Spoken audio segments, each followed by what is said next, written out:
Across the Orion Arm, every civilization feared one name: the Galactic Council. For nearly 5,000 years, the Council ruled the stars through overwhelming military power, economic control, and relentless intimidation. Officially, they called themselves the Guardians of Peace. In reality, they decided who was allowed to exist. Entire civilizations disappeared after refusing Council orders. History books were rewritten overnight. Planets that questioned their authority simply vanished from every star map. Most species learned one lesson: obey or disappear.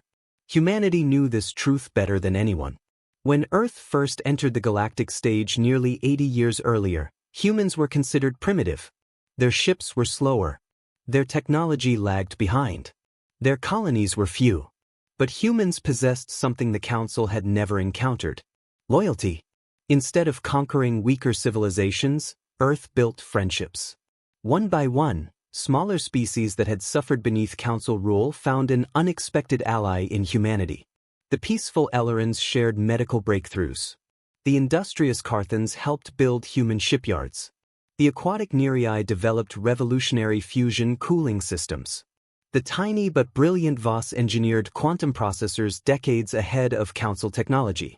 Together they formed something the galaxy had almost forgotten: a true alliance. No forced treaties. No military occupation.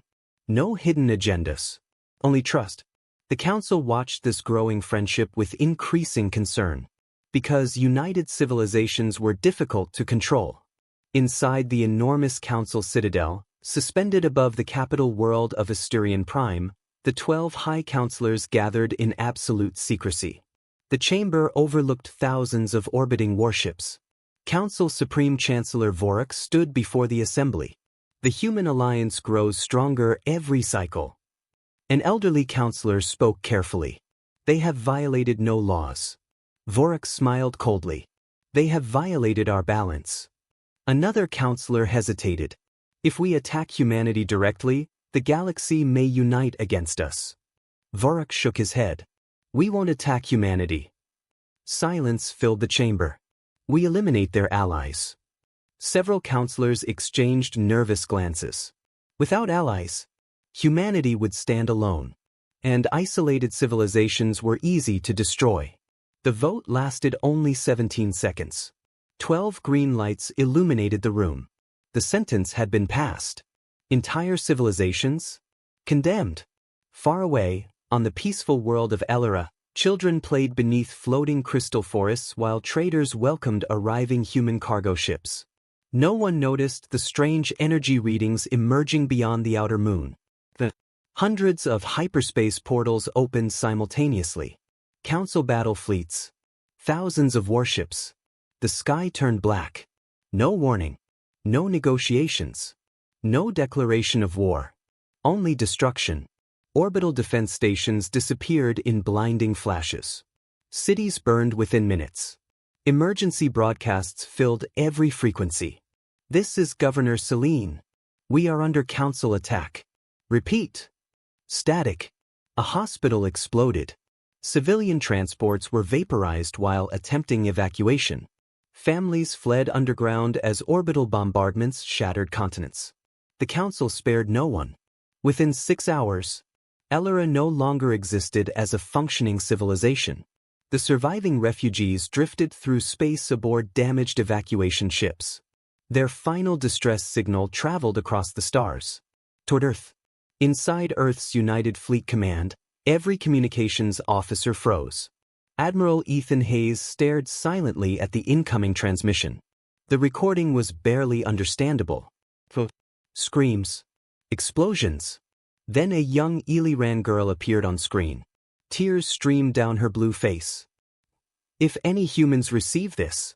She struggled to breathe. Thank you for being our friends. Behind her, the last evacuation ship exploded. The transmission ended. Silence filled Fleet Command. No one spoke. No one moved. Finally, Hayes looked toward the massive holographic star map. Then he quietly asked a single question. How many allies have stopped responding? The answer came almost immediately. 18, sir. Every room in Fleet Command became silent. The Council hadn't attacked one world. They had erased an entire alliance. Hayes slowly closed his eyes. When he opened them again, the kindness was gone. Only determination remained. He turned toward his officers. Wake the President. Another pause. And prepare the First Fleet. Across Earth, ancient military bunkers that had remained sealed for decades suddenly came alive. Deep beneath mountains, massive blast doors began opening. Hidden shipyards activated. Factories powered by fusion suns roared to life. Thousands of warships that officially didn't exist started preparing for launch. Because the Council believed they had destroyed humanity's friends. What they had actually done was awaken humanity's wrath. The emergency meeting of Earth's World Assembly began less than 30 minutes after the last Eliran distress signal faded into silence. The room was unlike anything seen by the public. Beneath Geneva, more than a kilometer underground, sat the Strategic Defense Chamber, a place built after humanity's first contact with alien life. Every president, prime minister, and military commander stood before a holographic map of the galaxy. One by one, red lights appeared. Eller, Cartha, Nereus, Thus. Then more. Every red light represented an ally that had suddenly gone silent. The casualty estimates climbed by the second. Millions. Then billions. No one spoke. Finally, President Amelia Carter broke the silence. They didn't attack military bases. Her voice was calm, but every word carried anger. They targeted civilians. General Marcus Kane nodded. The Council fleets destroyed hospitals, schools, evacuation corridors. They wanted to erase every civilization that ever stood beside humanity. Another officer looked up from his console. We've intercepted Council broadcasts. A recording filled the chamber. Supreme Chancellor Vorok's voice echoed across the room. The human alliance has been dissolved. Let this serve as a reminder that friendship with Earth carries only extinction. The message ended. The silence that followed felt heavier than gravity itself. President Carter slowly stood. For 80 years, humanity has avoided war. We've honored every treaty. We answered diplomacy with diplomacy. She looked around the chamber. They mistook our restraint for weakness. No one disagreed. Admiral Ethan Hayes stepped toward the holographic display. Permission to activate Protocol Ragnarok. The room fell still. Protocol Ragnarok. A contingency plan created decades earlier but never used. It authorized the full mobilization of Earth's hidden military, fleets that even friendly civilizations didn't know existed. President Carter didn't hesitate. Approved. Within seconds, encrypted signals spread across human space. On Mars, entire mountains split open as concealed launch bays revealed rows of enormous battleships. Around Jupiter, asteroid mining stations transformed into heavily armed carrier docks. Near Saturn's rings, kilometer-long dreadnoughts powered up after years of silent maintenance. Hidden shipyards orbiting distant dwarf planets came alive, releasing vessels covered in stealth shielding.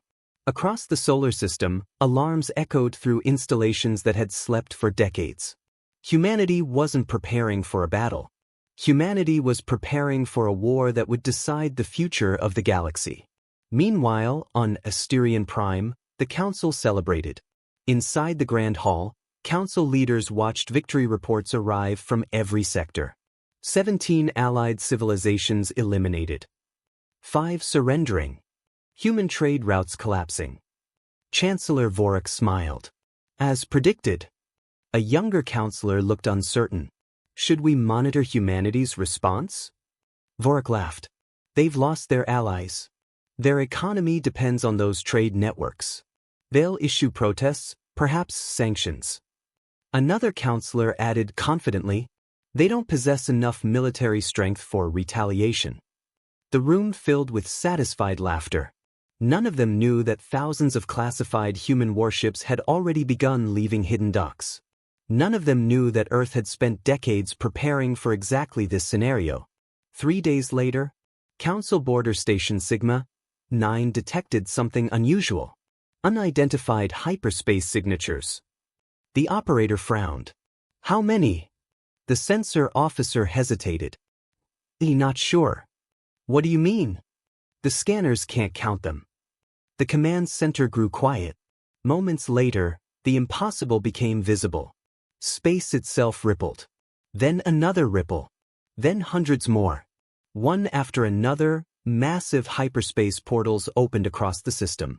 The darkness between the stars filled with metal. Battleships. Carriers. Missile cruisers. Titan-class dreadnoughts. Thousands. Then tens of thousands.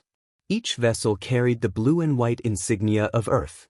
At the center of the formation emerged a ship unlike anything the galaxy had ever seen. Over 20 kilometers long. Its hull shimmered with adaptive armor. Its engines glowed like miniature suns. The flagship UES Retribution. Every weapon aboard powered up simultaneously. The Council station transmitted an emergency message. Unknown fleet identified. Repeat. The transmission stopped as a single precision plasma beam sliced the station cleanly in half. No warning. No negotiation. Only silence. Aboard the Retribution, Admiral Hayes watched the burning wreckage without emotion. An officer asked quietly, "Orders, sir?" Hayes looked at the holographic image of the destroyed Allied worlds. Then he answered with a voice colder than space itself. "The Council erased our family." He turned toward the stars leading to Council territory. "Now we erase the Council." The entire First Fleet accelerated into hyperspace. And for the first time in 5,000 years, the rulers of the galaxy had become the hunted. The news spread across the galaxy faster than any official broadcast. Not because the Council announced it, because their border defenses had simply disappeared. Entire monitoring stations went silent within minutes. Long-range sensor arrays that had watched the edge of Council space for centuries vanished from every tactical map. Freight captains reported seeing impossible fleets of human warships crossing the stars without slowing, bypassing worlds that offered no resistance and striking only military targets. For the first time in living memory, the Galactic Council was retreating. Panic began to spread. On the fortress world of Draconis, Fleet Marshal Zarek stared at the tactical display in disbelief. "Report." A communications officer swallowed nervously. "Border Fleet 7 has been destroyed." "What about Fleet 8? "No survivors." "And Fleet 9? The officer hesitated. "They surrendered before the engagement began." Silence filled the command center. "Impossible." "It has been confirmed, Marshal." Human forces accepted the surrender and allowed every surviving crew to evacuate. Zarek frowned. "They spared them?" "Yes, sir." The realization struck everyone in the room. Humanity wasn't fighting for conquest. Humanity had come for justice. Aboard the flagship U.S. Retribution, Admiral Ethan Hayes stood before a holographic map showing the advance of Earth's fleets. Blue icons represented human task forces. Red icons represented Council military installations. One by one, the red lights disappeared.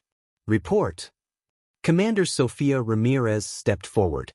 "First Fleet has secured 6 military sectors." "Second Fleet." "They destroyed the Council's primary weapons foundry over Karen without civilian casualties." "Third Fleet." "They've liberated over 2 million prisoners from Council detention facilities." Hayes nodded. Every operation followed the same orders. Destroy military assets. Protect civilians. Offer surrender once. They refused, and the threat. It was a strategy unlike anything the galaxy had witnessed. The Council had ruled through fear. Humanity advanced through discipline. On dozens of occupied worlds, imprisoned species watched in amazement as the impossible unfolded. On the mining colony of Verek 12, thousands of alien workers prepared for another day of forced labor when warning sirens echoed across the sky. Council guards rushed to defensive positions. Orbital cannons powered up. Then the heavens exploded with blue light. Human dropships descended through the atmosphere like falling stars. Special Operations Marines landed with perfect precision. Within 12 minutes, every Council defensive position had been neutralized. The prison gates opened. An elderly prisoner stepped outside cautiously. A human soldier removed his helmet and smiled. "You're free." The old alien looked around in disbelief. "Are you not taking the planet?" The Marine shook his head. "It already belongs to its people." Across the colony, similar scenes unfolded. Medical teams treated the wounded. Engineers restored power stations. Food and water were distributed before human troops even established permanent positions. Word spread quickly. Humanity wasn't replacing one empire with another. They were ending one. Meanwhile, inside the Council Citadel, the atmosphere had changed completely. Gone were the celebrations. Gone was the confidence. Chancellor Vorik slammed his fist onto the command table. "How are they advancing this quickly?" An intelligence officer activated a tactical projection. "Our predictions were incorrect." "Explain." "We believed humanity possessed approximately 4,000 combat-capable vessels." Vorik's eyes narrowed. "And? We have now confirmed over 120,000. The room froze. Another officer added quietly, "And more fleets continue emerging from hidden shipyards." A counselor whispered, "They've been preparing for decades." The intelligence officer nodded. "They never stopped building." Another report appeared. "Council Treasury world has fallen." Then another. "Hyperlane command destroyed." Another. 3 fortress systems surrendered without resistance." The galaxy's strongest empire was collapsing faster than anyone believed possible. Not because humanity possessed better technology. Not because their weapons were stronger. But because every council strategy depended on fear. And fear no longer worked. On the bridge of the UES Retribution, an encrypted transmission arrived. It came from a damaged refugee convoy hiding inside a nearby nebula. Hayes ordered it displayed. A familiar face appeared. Governor Celine of Eller. Scarred. Exhausted. But alive. "Admiral." Hayes allowed himself the smallest smile. "We thought we'd lost you." "So did we." She looked down before speaking again. "There are only a few thousand of us left." The bridge fell silent. The council destroyed everything. Hayes looked around at every officer standing beside him. This fleet didn't launch for revenge alone. He turned back toward Celine. It launched so no child in this galaxy will ever send another goodbye message. Governor Celine lowered her head. "Thank you, my friend." The transmission ended. Hayes faced the tactical display once more. Only one destination remained highlighted in red. Asterion Prime. The Council's capital. The heart of the Empire. He gave the order every captain had been waiting to hear. "All fleets." He paused. "Set course for the Council." Across the galaxy, more than 100,000 human warships altered course simultaneously. The final battle had just begun. The stars around Asterion Prime had never known silence. For over 5,000 years, the Council's capital had been protected by the largest military force in galactic history. Millions of defense drones patrolled the system. Planet-sized orbital cannons guarded every approach. Layer upon layer of energy shields surrounded the world like an impenetrable fortress. The Council believed Asterion Prime could never fall. They were wrong. Deep inside the Citadel, warning alarms echoed through every corridor. A frightened communications officer rushed into the Grand Chamber. "Supreme Chancellor, human fleets have entered the outer system." Vorik looked up calmly. "How many?" The officer's voice trembled. "Our sensors can't calculate the total." The tactical display expanded. Every council member stared in disbelief. Blue icons covered the entire star system. Not hundreds. Not thousands. An ocean of human warships stretched farther than the sensors could see. Titan-class dreadnoughts. Heavy carriers. Missile cruisers. Electronic warfare ships. Hospital ships. Logistics fleets. More than 120,000 vessels had surrounded the Council's capital.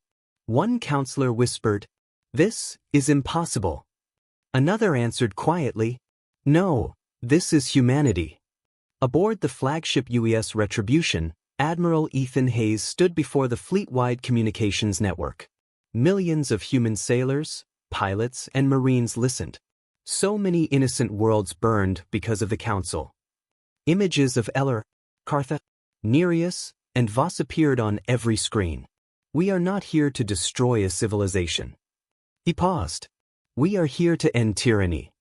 Every captain acknowledged the order. Then Hayes transmitted one final message directly to the Council. This is Admiral Ethan Hayes of the United Earth Fleet. You have one opportunity. Surrender your military. Release every occupied world. Stand trial for crimes against the galaxy.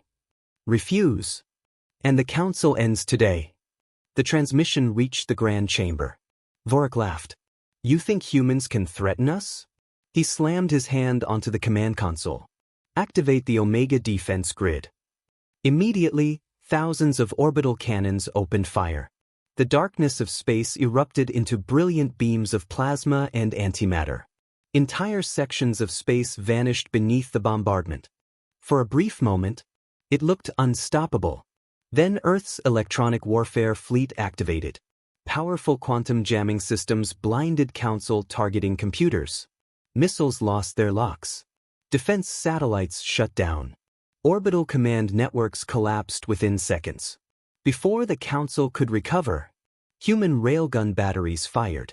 Thousands of tungsten hypervelocity projectiles crossed space at impossible speed. Every orbital cannon was destroyed with surgical precision. No civilian districts were touched. Only military targets disappeared. Commander Sofia Ramirez smiled slightly. They can't fight what they can't see.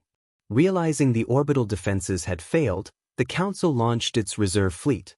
Nearly 30,000 warships accelerated toward the human armada. The largest fleet the Council had ever assembled. Across every channel, alien civilizations watched the battle live. No one spoke. The first exchange lasted less than 5 minutes. Human carrier groups released tens of thousands of autonomous fighters. Stealth bombers slipped behind enemy formations. Missile swarms overwhelmed defensive shields. Railguns pierced battleships from hundreds of thousands of kilometers away. One by one, Council flagships exploded. Entire formations surrendered. Others attempted to flee. Human ships pursued only military vessels. Escape pods were ignored. Civilian transports were protected. Within an hour, the greatest fleet in Council history no longer existed. Inside the Citadel, panic replaced arrogance. Councilors shouted over one another. Our fleets are gone. The defense grid has collapsed. They're approaching the capital. Vorik refused to believe it. We still control the Citadel. Suddenly, every screen turned blue. A human signal had overridden the Council's network. Admiral Hayes appeared. Behind him stood officers from humanity's allied civilizations, the survivors of Ellera, Cartha, Nereus, and Voss. Hayes looked directly into Vorik's eyes. You erased our allies. You murdered billions. You believed no one would answer. He took one step closer to the camera. You were wrong. Thousands of human dropships entered the atmosphere. Elite orbital marines landed around every government building simultaneously. Council guards fought desperately. But decades of corruption had weakened them. Within 2 hours, the galactic citadel had fallen. Supreme Chancellor Vorik was captured alive. The Council banner that had flown above Asterion Prime for 5,000 years was lowered. In its place, no human flag was raised. Only a white banner, the universal symbol of peace. As billions across the galaxy watched, Admiral Hayes stood on the Citadel steps and made a promise. The age of fear. He looked across the liberated capital. Ends today. But unknown to everyone, hidden beneath the Citadel, an ancient emergency protocol had just activated. And something far more dangerous than the Council was beginning to awaken. The celebration across the galaxy lasted only a few minutes. Deep beneath the ruins of the Council Citadel, warning sirens suddenly echoed through underground chambers that had remained sealed for thousands of years. Inside the human command center, every tactical display flashed crimson. An intelligence officer looked up in shock. Admiral, we've detected a massive energy surge beneath the capital. Commander Sofia Ramirez frowned. Source. The officer swallowed. It isn't a reactor. It appears to be an automated defense protocol. At the same moment, imprisoned council scientists rushed toward the Marines guarding them. One elderly scientist shouted, "You have to evacuate the planet." Admiral Hayes turned toward him. "What are you talking about?" The scientist lowered his head. "The council never protected the galaxy. They protected themselves." He activated an ancient holographic archive.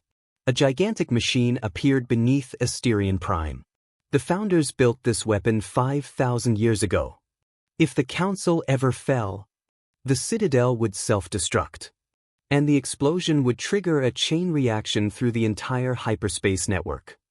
The room fell silent. Commander Ramirez whispered, "How many systems would be destroyed?" The scientist's answer froze everyone. "Thousands. Nearly half the galaxy." Without hesitation, Admiral Hayes gave the order.